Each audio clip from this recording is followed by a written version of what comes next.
lan asa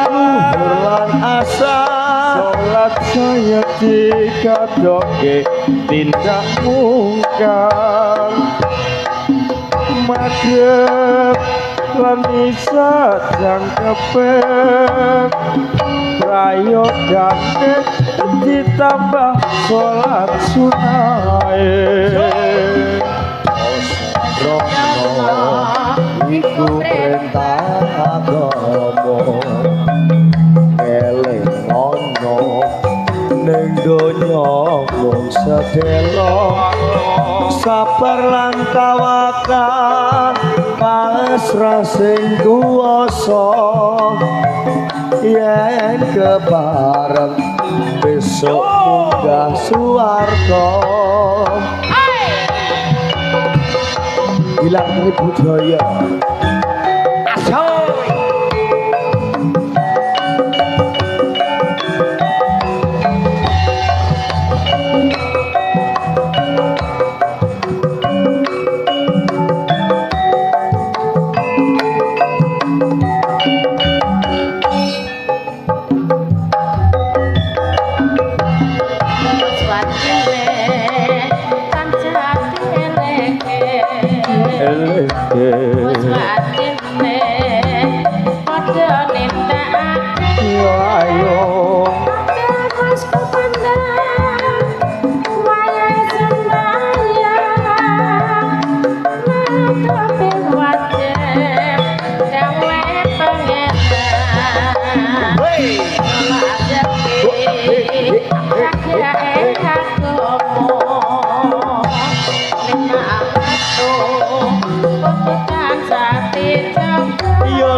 tuminda munkar magrib lan isa jangkepe prayogane ditambah salat sunahe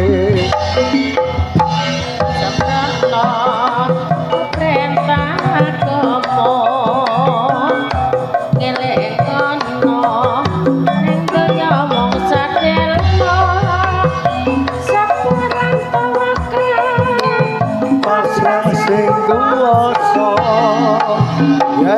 kebareng besok munggah swarga aja alhamdulillah sabar lan tawakal pasrah mring kuwasa wong urip kudune sing sabar insyaallah sedaya masyarakat Golaya besok patine munggah swarga amin Allahumma lah kok empreh men to Dik duh lah kok empreh piye wong angger wong urip kok mbok kon munggah swarga lho ya piye dongane donga sing apik Mas yo iki sing nonton karek sakler ya ta kok karek sakler iki lho lah ya mang Mas aku yo rame bareng dagelan metu kok entek wong blas ujeh semono kiye nek jero lupat mo 5 sing akeh perkarane omahe cedhak jajal adoh sithik pangan jengklong yo mulih lah piye wong sing sluku-sluku bathok yo omahe kono ayo tambal ban dhewe dik mangsamu ra dadi ngapa syukur alhamdulillah awak dhewe mang ya wis di papakno panggon sing kepenak Dik matur sembah nuwun sanget sedaya kemawon alhamdulillah dipapakno panggonan sing kepenak ning desa Golaya iki jan luar biasa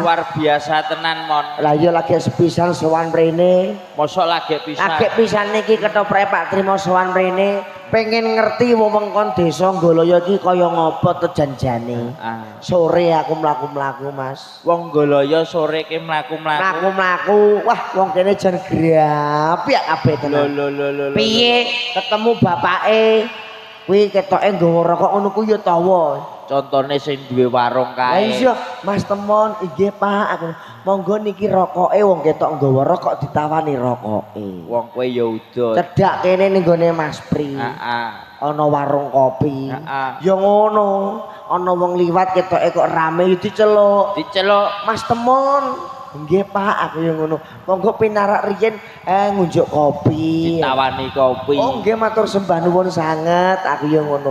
Mengidul rono ana wong ngemiki. Lah kowe ditawani. Tak enteni jane. Kok ora ndang nawan-nawani wong ana rokok ditawakno, kopi ditawakno. Nek menawa ana ngemiki iki mang ditawak-tawakno kok belas. Kok mangkelno wong. Kok mangkelno piye to? Mosok ngemiki nawani kowe iki lho. Lah nek menawa monggo Mas Temon niki wonten susu nek badhe ngresake lah aku ndang liwat. Ndang liwat piye to? Ndang liwat ndang dage nemoni ngono lho. Mangsane. Maksude susu-susu kalengan. Semono gedhemu iki kok njaluk susu terus ae. Kowe ngerti susu apa ora? Ya ngerti to, Dik. Susu rena pira? Ana loro. Goblok ngono kok pinter.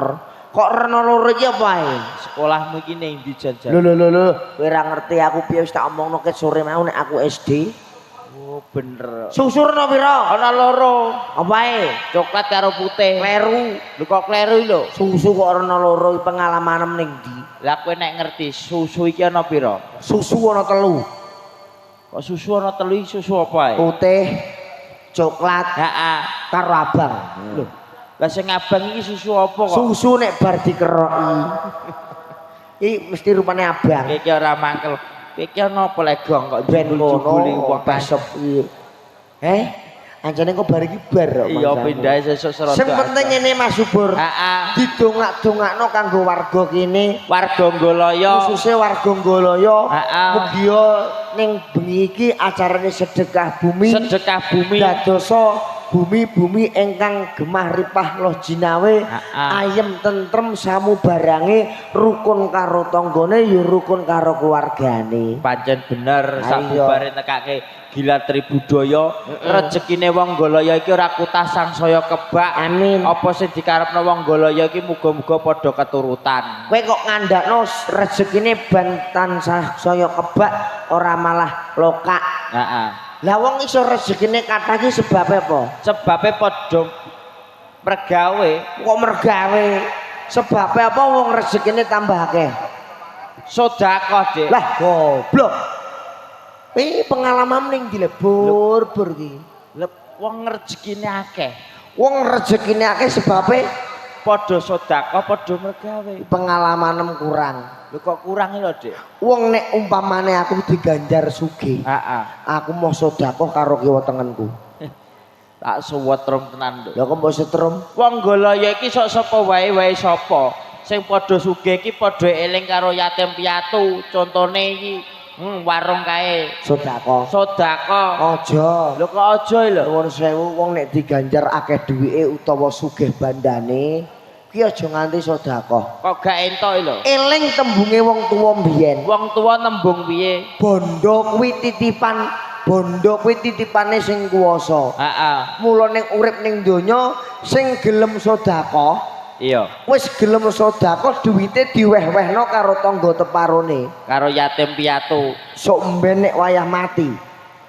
Kowe mati ditakokno mergo bondo titipan. Iya. Bur bondo sing tak titipno ning ndi? Lah kowe apa gak ribet goleki bondo sing mbok wehno wong-wong?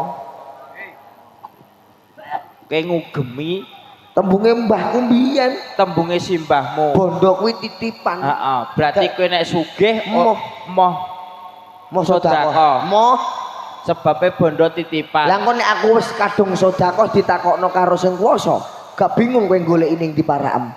Emel aku nggawe maslis no. Endi? Nggawe maslis. Napa? Cepret tambal ban ki. Lambe kok mau kecepret iki lho. Lah kaya mangkelno wong sugih kok ora gelem sedekah iki. Lah nek ditakokno wayah mati piye apa gak ngleren takok siji-siji? Maksude iki ora ngarah ditakokno, Dik. Kok kandha ora ngarah ditakokno kowe? Wong sugih. Ya. Masih kowe sugih, mbok dum-dumno tangga teparomu iki ora ngarah ditekokno sok ben. Jare bondo titipan. Bener titipan sing gawe urip iki ora bakal nakokno. Sing gawe urip sapa? Mbone dhuwur kono. Ombo ning dhuwur sapa sing gawe urip tak takok aku. Gusti Allah. Uleh, omonganem. Kowe ngerti Gusti Allah manggone ndi? Lho Gusti Allah iki wong sak donya iki ora ngarah bakal ngerti. Berarti kowe iki ora ngerti Gusti Allah. Apa kowe yo ngerti? Ngerti ah. Aja mlepo lho. Gusti Allah kok nganti ra ngerti berarti agama apa? Islam to, Dik. Islam kok ora roh Gusti Allah kowe. Kowe rasah mlepuk ning Lho, lho, lho. golaya. Temen lho, Dik. Gambarmu iki kok ciduk kiwan kok ngerti Gusti Allah lho. Lah raimu yo koyo sapi ceng ngecek kancane. Kok padha alat kamar mandi kabeh. Lah iya, kowe ngerti apa ora Gusti Allah manggone ning ndi? Gusti Allah manggone ning ndi kowe nek ngerti? Dhuwur lemari. Ora percaya kowe. Kok ana iki lho. Iki soalé sing ngedono ngono kuwi mbahku dhewe. Simbahmu neh. Mbahku Kondang berarti, Dik. Oh, alah mbahku kondang. Iki ngertiku yo pas wingi kuwi. Lagian berarti. Mbahku iki arep kajatan, Heeh. goleki songkoke ora ketemu. Lah ndelalah iki, Heeh. mbahku goleki songkoke iki ngertine ning dhuwur lemari. Lah kowe ngerti apa ora omonge? Omongi simbahmu piye, Dik? Ya Allah, jebul kowe ning kene. Oh, berarti Gusti Allah ning dhuwur lemari. Bener nek ijazahmu SD 7 tahun. Piye to? Maksudnya iki ora Gusti Allah ning dhuwur lemari iki gak. Lho, lah terus Songkoke sing ning dhuwur lemari kok ya Allah. aku sing ngrungokno kok kowe sing ngeyel. Ya Allah, jebul kowe ning kene. Lah kuwi ngepasi ning dhuwur lemari. Iku songkok ya tek-tek. Lah kok ora muni songkokku, kok kowe ning kene ora ngono iki? Iya ta. Ya Allah, jebul kowe ning kene. Aduh. Iku maksudnya songkok ning dhuwur lemari kok ora ya Allah. Mbahmu iki nyebut. Ngeyel kok kowe iki. Lho kok ngeyel. Wong aku sing ngrungokno kok kowe sing ngeyel. Kandhani kok ngeyel kowe iki sing ngamung kok takoni mbahmu malah. Kok takoni mbahku ning ndi? Lah mbahmu ning ndi? Wis ninggal. Bangsane. Iki ning golaya aku jane yo seneng yo sedih. Lho ning golaya iki kudune kon seneng-seneng rina wengi awak dhewe kudu Senengku nek ning kene, iya to. Heeh. Ning kene wargane nyedulurno. Nyedulurno. Grapyak yo semana Rapyak. ngerti awak dhewe ketoprak, anggotane yo ngono padha breweh. Brehwe. Rina lan wengi alhamdulillah matur sembah nuwun sanget, sugatane yo kebak. Luar biasa. Luar biasa apa wae diwehno. Heeh. Acarane sedekah bumi jajane ya werna-werna. Jajane warna-warna. Dumbek tape bugis ning kene ya komplit ana kabeh. Kompak pokoke. Ayo tenan to. Sayange sithik aku mangkel karo kowe. Apa? Budal tasem kotong mulai kok tasembek. Lho. Kuwi perkarane aku iki bangga, Dik. Kok bangga iki? Oh, alah kira Jaglan nom-noman isini-sini wong ya kowe. Golaya. Heeh. Kowe ra ngerti bugise wong golaya. Bugise piye umume ndara bugis kok. Nek ning nggonem bugise biasa iki. Ah. Ning golaya iki bugise ireng-ireng kabeh lho. Kowe aja aneh-aneh. Diomong ning Wong wedok aja dawa wungon ngono kok, Mas. iya, Masa bugise wong golaya ireng-ireng. ireng kabeh. Oh, Kowe lagi dipangan dicokot iki lho. Heeh. Lagi dicokot bugise wong golaya iki lho. Tak cokot iki mak molor dawane ra karuan. Saking puke ya. Saking empuke ra roh isine kowe. Isine mesti klopo. Ireng diwut-diwut. Gulane Jawa nawa. Mulane bugise lah ya enak. Ngerti dumbeke kowe. Ada ireng diwut. Wah, dumbeke wong golaya iki dawa-dawane ra karuan. Umume iki dumbek palingane yo gampangane 10 cm. Wah, ora nek wong kene dumbeke dilombakno. Kok dilomba? Dumbeke dawa-dawa tak buka. Heeh. Dumbeke wong golaya coklat. Umume dumbek yo coklat to, Dik. Aku yo penasaran pengen roh rasane. Rasane piye Tak dumbek? cokot cenil delalah kok ana sing granjel mak cetuk ana klapane.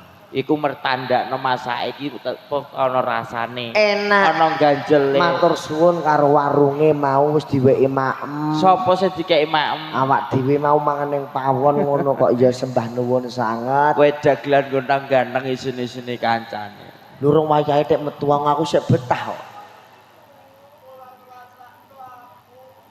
Ki nangis. Wong ada kok ngrasakno kowe. Kowe nangis membuyu. Nangis.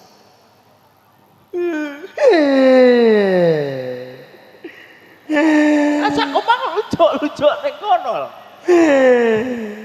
Teko menang. Banget ya. Teko medang kanyepi. Teko medang kanyepen tak kemuli. Krimes.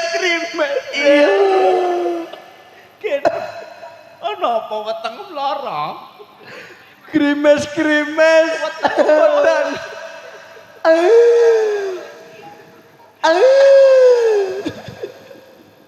Piye? Aku melu nangis. Iki nangis tamu utah lede. Sedih aku ngrasakno kuwi. Kowe kurang ngrasakno kancamu iki lagi susah. Susah gini, Mas. Teko medang, Mas. Iya.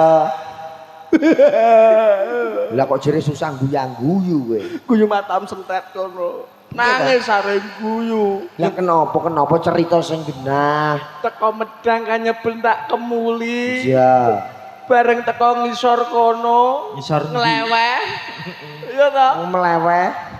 Teko mleweh kodanan rintik-rintik tak payungi. Ya ampun. Bareng teko golaya mati. Jabang bayi. Sing sabar. sabar. Mati ya wis mati wong kersane Gusti Allah. Teko medang, Dek. Iya. Iya ta? Hmm. Tak kemuli. Sabar, Sel. Teko kene krimes tak payungi. Teko kene mati.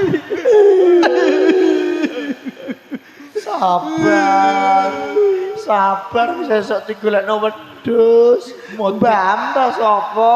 Modin tak paranane sapa, Sel? Ate golek moden barang kene. Mbok leem ta sapa sing mati? Mbok mati.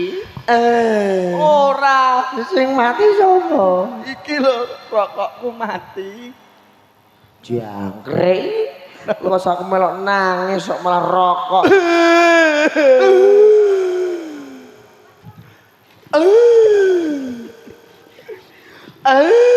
Ora ora sedih ku bengi iki piye? Kowe Napa? kena apa genti? Ketoprak larang sing delok ora ono. Sing delok ora ono piye iki lho sik dinteni tukang soteng ngene. Kang Soteng ora ono sing nunggoni HP-ne ilang ora roh. Iya kok ngene-ngene. Wong iki aja susah. Rak. Mergo saiki iki sasi Solo. Ya. Ketoprak yo rame. Lah Ketoprak iya. rame. Aku ora sedih, Dik. Ora susah. Sasi gurilah terus tanggapan sepi aku ora susah. Lho. Kowe wis dadi pegawai negeri piye? Jane ora pegawai negeri. Lah kok kowe ora sedih Ora wong ini iki susah. gawean angel. Kowe nek kepengin sukses, Ya. ora kekurangan duit, Ya. ora kekurangan duit. Ya. Lah iya to, melok aku mergawe. Endi? Alate mau iki, Mas. Oh. Alate mau iki lho, gelas aqua. Apa kuwi? Kandhane ngayal. Ameh ngrosok kowe. Rasa untung ilang ngono. Lah kok nganggo ngono kuwi? Alate mau iki nek kepengin urip sukses ora kekurangan duit. Carane? Bakulan sedina entuk 3 juta. Apa kuwi? Biasane wong sing teko kene barang kuwi. Apa? Tahu bulat digoreng di mobil 500-an alat. Wis tukang gawe swara kuwi piye? Tahu bulat digoreng di mobil 500-an alat. Jane ra. Sumpah sedina 3 juta. Kok alot iki ndasmu ngono. Ana tahu bulat nek promosine tahune alot iki kok. Engko nek ketok bakul tahu wis ra payu ganti bakulan liyane. Bakul apa? Rungokno ya. Ya. Monggo Pak Bu ingkang badhe ijol dhuwit suwek-suwek, dhuwit dikemah-kemah pedet monggo. Ana dhuwit dikemah-kemah pedet ya mangsane. Sing penting agak kekurangan dhuwit, ah. Iya. Iki kok Kita ya. iki duwe samben dene. Amen apa? Men isih melek. Kok malah. Men wis mulai. Gak isih melek apa? Alhamdulillah. Ayam gugah ya. Ayam gugah. Nek ra gelem tangi idep raine ngono. Tambah marah-marah ranggen. Lah wong timbange angel gugahane. Diaturke lelagon sepisan Apa, Mas? Kasunyatan. kasunyatan sedelok. Iki mesti atikane operator. Ora ngono wong sabun 2000 kok iki 1000. Lah iki lho dienggo tuku apa? Bagong iki kok ya. Cara mono iki lho terus piye nek andum? Pas jek 4.000. Wis ngene wis no Bagong ae, wis no Bagong. Wis kono-kono nggo tuku paketan ben iso kena nggo lab neh. Ayo. Terlah ngene, Dik. Piye, Mas? Iki bejo. Bejane Ketoprak Gilar Tribudo iki bejo. bejane piye? Nanggape tanpa syuting ning bengi iki di live streaming lho. Iya. Biasa. Bagong Lighting. Lah ngene nek didum. No sitok. Nek 1000 Mosok gak oleh liyane. Iki jalukane apa, Mas? Kasunyatan ngene. Kasunyatan ning Goloyo murah menawa. Wis ora apa-apa. Lumayan kena ngeki wong liwat. Heeh. Ayo, kasunyatan.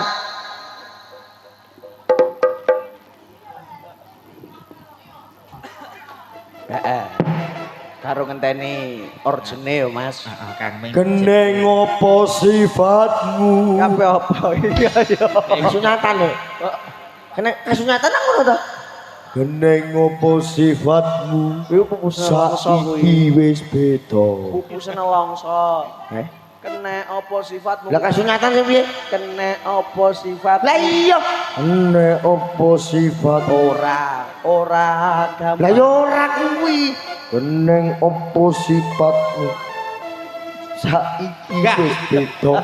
Moh ora sida lah. Kowe ninggalke aku. Gak ke wong nggo ganteng abah pembok tebon bosok. Kowe ora ngerti mang piye? Ayo, Mas.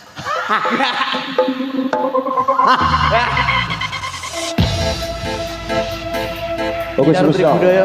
Berbeda. Tangannya di atas kita goyang-goyang kembali. Oke, tangannya boleh di atas kita dulu. Siap.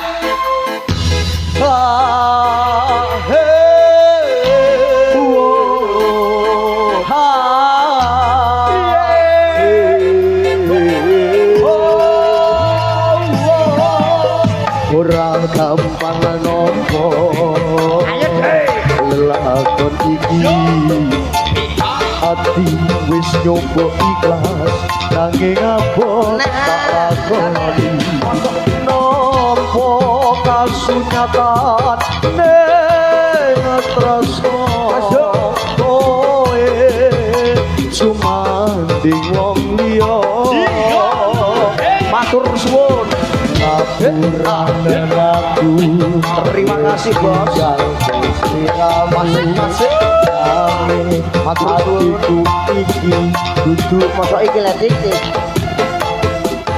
Gusti tansah krungu apa panggonanmu muga kowe enggal entuk hatiku. Wes karek kowe kowe. Ayo bos. Oh, wis karek kowe pokoke. Wis tampane kowe. Opo iki kasunyatan sing katompo. Kebasan nego. Makar ono ing ati nanging kudu aku sing duweni. Wis cukup timbang atimu lara merga tresna rasa ora bisa hatiku percaya yen kowe mesti bisa nilake aku sumanding wong wis semuanya boleh tangannya biar bagus semua yo Gilar Tribudo yo Sek Dewi gak ada duit Dewi ada duit ya ampun ya ampun yo hei yo ayo sendut-sendut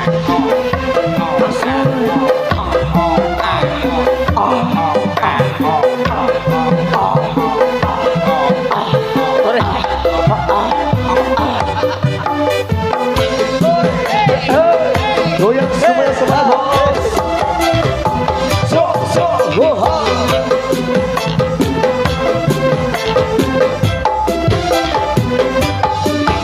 ayo semangat boleh semuanya tangan di atas bos bersama Indonesia. Ho ho. Lakoni aku wis nyoba ikhlas nanging apa tak lakoni nompo asunya tande kowe gandeng priyo liya dapuranan aku wis tinggalke sliramu nanging sliramu wis dudu duweku aye Gusti tansah tenanan iki aduh mendemi pasanganmu muga kowe tinggal semuanya goyang bos ati kurang liya kowe ngandeng wong liya apa iki kasunyatan sing tak semangat bos amiku kebebasan ing kembang semekar ono ing atina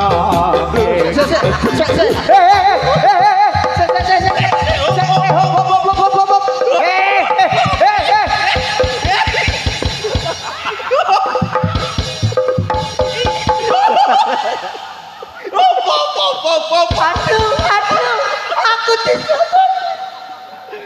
Konsep iki piye? Piye? Konsep iki lho. Dangdutan urung bareng dok gelut. Iki kena ditutup ora? Jangkrik. Kakak. Sabar bro, sabar bro, sabar. Kok nek darahmu munjuk Malah ge ontran-ontran. Randina. amet potong wong. Wes. Wes.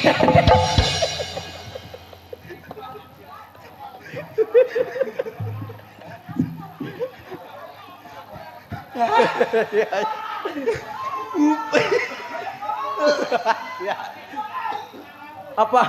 Salahku apa? Wih, lukaku. Urung garing. Lukanya hatiku. Lukaku lemen. Apa Pak? Gulu pedot. Weh, gulu pedot. Orang nasi dueti Pak. Tamannya do Bali. Sus. Oji gulu pedot. Gulu pedot. Gulu pedot sih. Wes. Iki kok ya. Oji terus. Konsep. Lukaku apa gulu pedot? Lukaku Mas, iki ana jalan lukaku. Wes Mas, do gelut Mas. Yo. Untuk semuanya. Untuk semuanya pasukan goyang tangannya di atas bos. Weh, anu premane. Weh. Aman mesti aman. Aman mesti. Aman. Lukaku. Oke, bersama MC-nya Gilang Tribudoyo. Ini dia pesta tercinta. Ayo deh.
tukang panggung yo melok.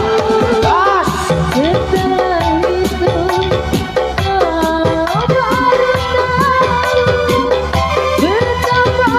Oke semuanya bergoyang bosku.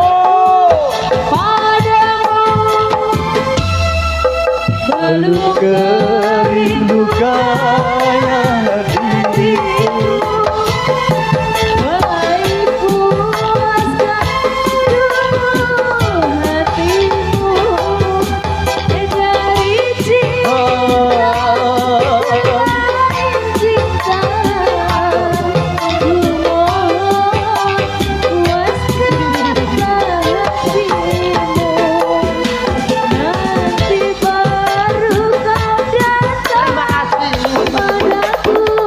Oke semangat bosku semuanya terima kasih.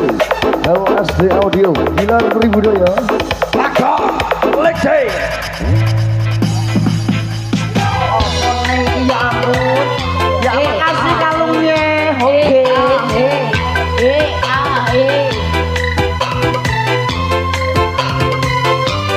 Oke semuanya bergoyang bos.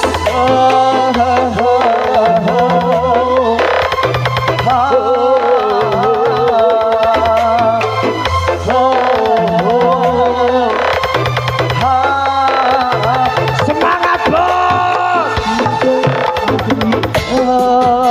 Olehmu kasih pengganti diriku.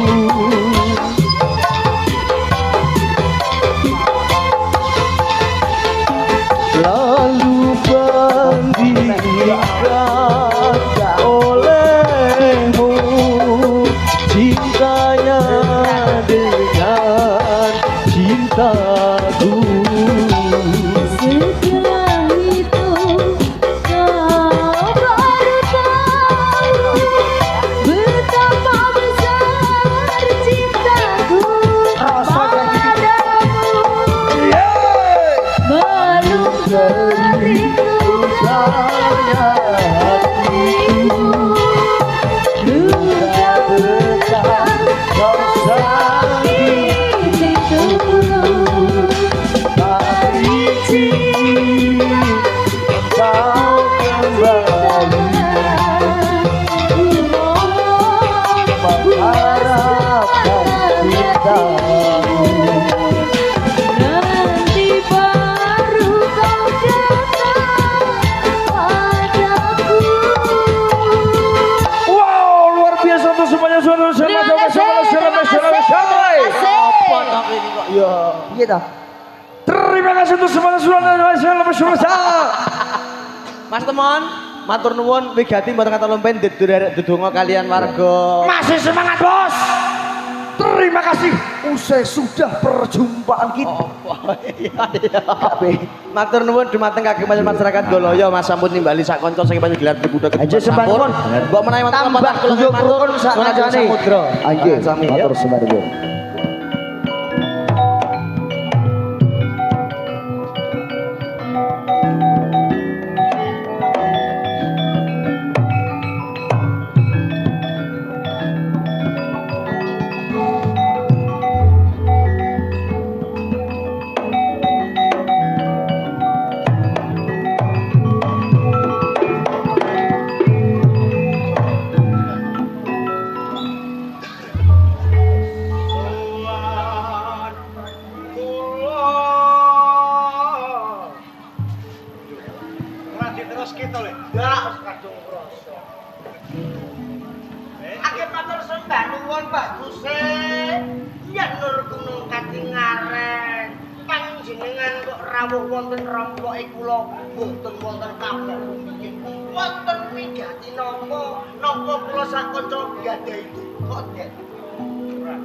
Sampeyan sangkat ini kira duweni apa? Ajeng, ngomong ini.